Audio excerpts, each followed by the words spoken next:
Tensor analysis की lecture series हमारी चल रही है और आज हम इस लेक्चर के अंदर एक इम्पोर्टेंट टॉपिक करने वाले हैं। कॉन्जुगेट टेंसर या रेसिप्रोकल टेंसर क्या होगा। कॉन्जुगेट और reciprocal tensor.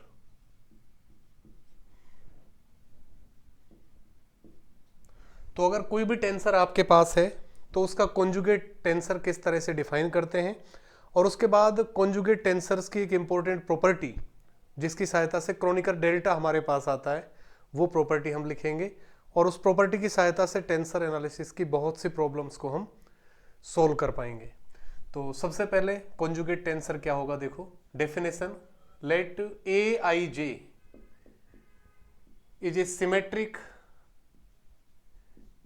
Symmetric covariant tensor of second order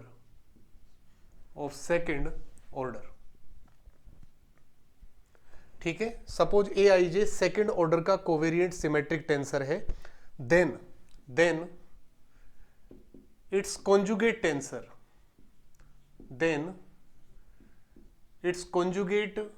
tensor is also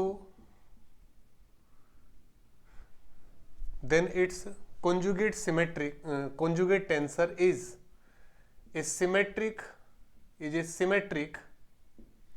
contravariant tensor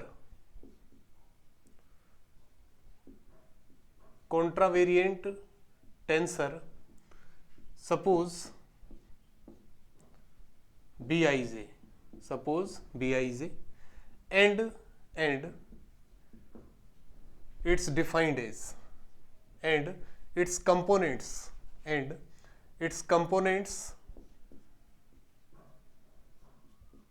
are defined as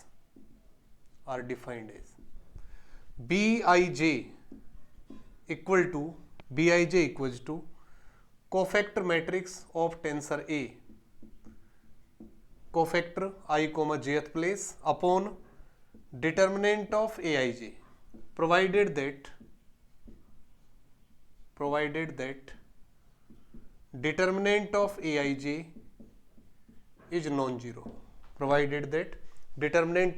is non-zero. ठीक है। तो टेंसर की जो कॉन्जुगेट टेंसर आप डिफाइन कर रहे हो उसके अंदर ध्यान रखने की जो इंपॉर्टेंट चीजें वो क्या क्या है। सबसे पहले जिस टेंसर का कॉन्जुगेट टेंसर आप डिफाइन कर रहे हो वो टेंसर क्या है, Aij, यानी कि सिमेट्रिक कोवेरिएंट टेंसर है। सिमेट्रिक कॉन्ट्रावेरिएंट टेंसर का भी कॉन्जुगेट आप डिफाइन कर सकते हो, कोई प्रॉब्लम नहीं है। यहां पर किसका डिफाइन किया हमने, सिमेट्रिक कोवेरिएंट टेंसर है और किस ऑर्डर का है, सेकंड ऑर्डर का। ठीक है।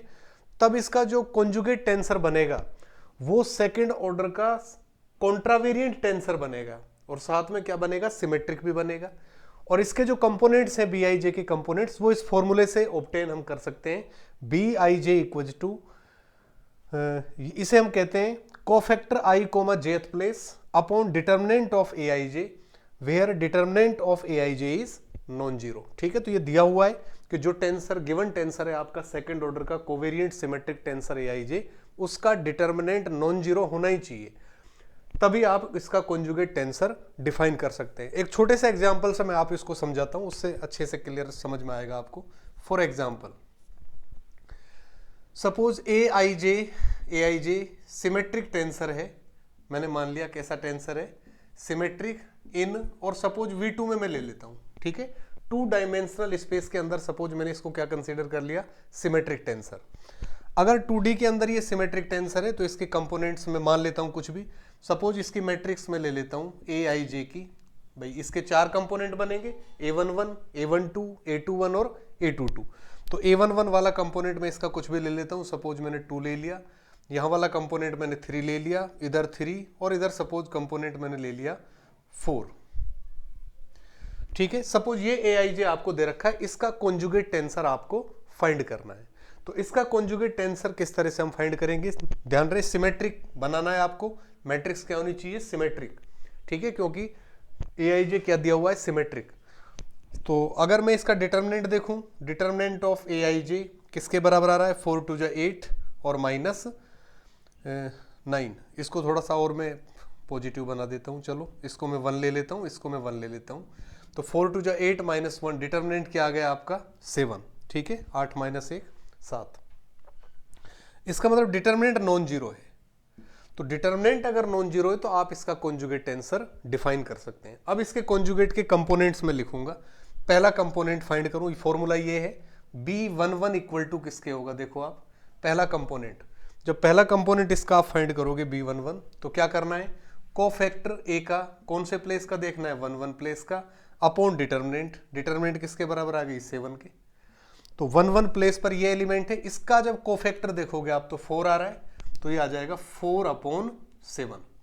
इसी तरह से जब मैं B12 फाइंड करूंगा, B12 तो B12 की वैल्यू, अब इसके लिए देखूंगा मैं कोफैक्टर, तो इसका आ रहा है 1, लेकिन 1 2 प्लेस पर आ रहा है तो 1 + 2 ऑड नंबर होता है, इसलिए माइनस लेंगे, तो -1 और अपॉन 7। और यही वैल्यू किसकी आएगी, B21 की। आप चेक कर सकते हैं B21 की वैल्यू भी यही आएगी, क्योंकि BIJ भी क्या बनेगा आपका, सिमेट्रिक बनेगा। इसी तरह से B22 अगर फाइंड करना है तो 2 2 प्लेस का कोफैक्टर देखेंगे तो 2 आ रहा है, तो 2 अपॉन 7। तो ये सारे कंपोनेंट आ गए, यानी कि जो BIJ आपका बना, BIJ इक्वल्स टू किसके आ गया, B11 4/7, B12 -1/7, ये भी क्या आ गया -1/7, और B22 2/7। तो इस तरह से अगर आपको एक टेंसर दिया हुआ है तो उसके कॉन्जुगेट सिमेट्रिक टेंसर के करस्पॉन्डिंग कंपोनेंट्स आप फाइंड कर सकते हो। सिंपल फॉर्मूला आपको इस फॉर्म में काम में लेना है, ठीक है। ये तो डेफिनेशन इसकी। इसके बाद इसकी कुछ प्रॉपर्टीज हम देखेंगे, कॉन्जुगेट टेंसर की properties.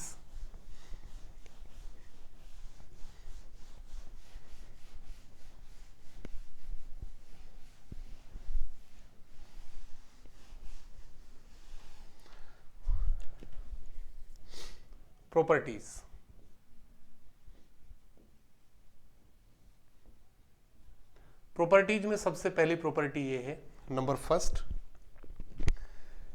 If BIJ is conjugate, if BIJ is conjugate of AIJ, then AIJ into BIK equal to Kronecker del KJ.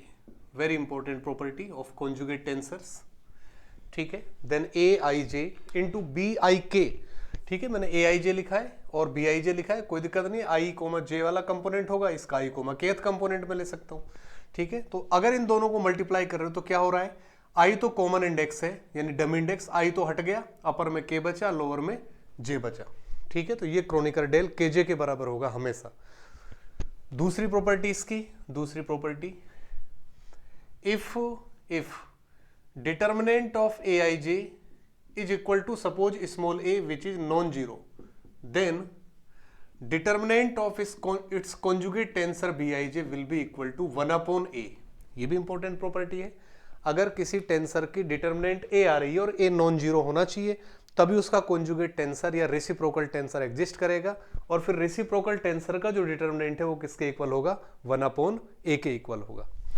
Next property इसकी नंबर 3, अगर मैं ये करूं AIJ इंटू BIJ, ठीक है, अब कॉन्जुगेट है ऑब्वियस है, बार बार मैं नहीं लिख रहा हूं, दोनों टेंसर एक दूसरे के क्या हैं, कॉन्जुगेट। तब ये वाली प्रॉपर्टी देखो आपकी क्या बनेगी, ये क्रोनिकर डेल, किसी एक इंडेक्स को मैं हटा देता हूं, ये मैंने JJ रख लिया, JJ, I को मैंने रिमूव कर दिया, किसको रख लिया, J को। लेकिन अब ध्यान रहे J अब क्या है, यहां पर डमी इंडेक्स बन रहा है, डमी, क्योंकि वो प्रॉपर्टी लगाकर मैंने JJ रख लिया, अब ये डमी इंडेक्स है तो इस पर समीशन चल रहा है, तो J equal to 1 to n और क्रोनिकर डेल JJ, इसकी वैल्यू क्या होगी, क्रोनिकर डेल 1 1, क्रोनिकर डेल 2 2, अगर n डायमेंशनल स्पेस है तो Kronecker del nn which is equal to 1, सबकी वैल्यू 1 1 आएगी, तो n टाइम्स जब इसको ऐड करेंगे तो क्या आएगा, n।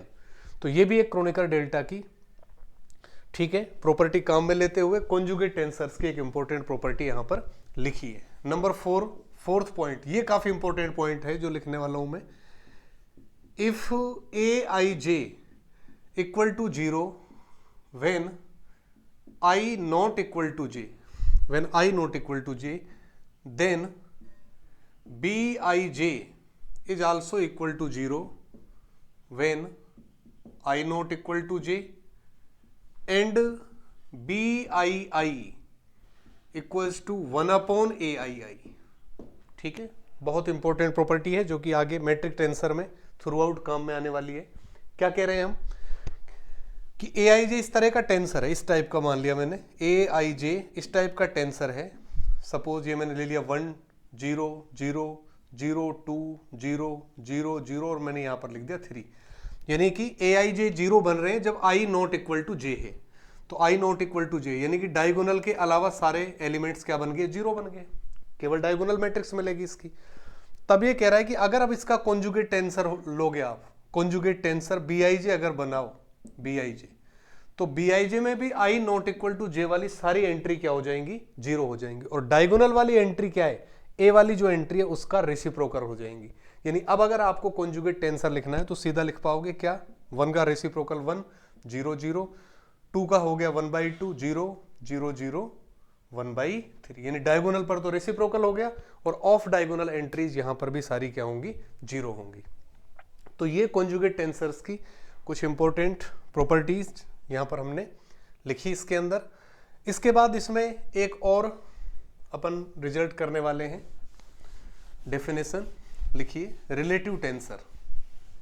Relative tensor